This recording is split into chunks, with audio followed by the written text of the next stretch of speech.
এই দেশে নৈরাজ্য চলেছিল, এই নৈরাজ্য দূর করতে দেশের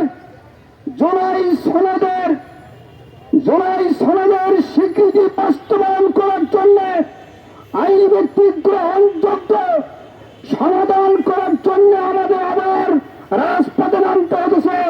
যেই জুলাই আন্দোলনের, জুলাই বিপ্লবে 2000-এর মতো মানুষ জীবন দিয়েছে, রক্ত দিয়েছে, বুকের কাঁচা রক্ত দিয়ে এদেশ থেকে ফেসিবাদের মতো নাফরমান ফেরাউনকে বিতাড়িত করেছে।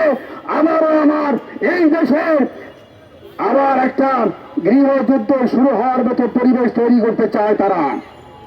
আমার বন্ধুগণ, আমরা চাই জুলাই সনদের আইন ভিত্তিক সুষ্ঠু সমাধান, এরা স্থায়ীকরণ একান্ত প্রয়োজন।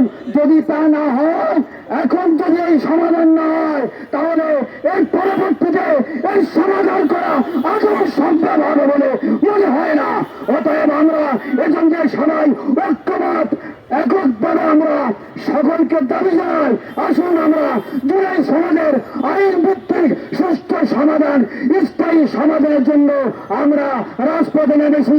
সমাধান না হওয়া পর্যন্ত আমরা এই রাজপথ ছাড়ব না ইনশাআল্লাহ।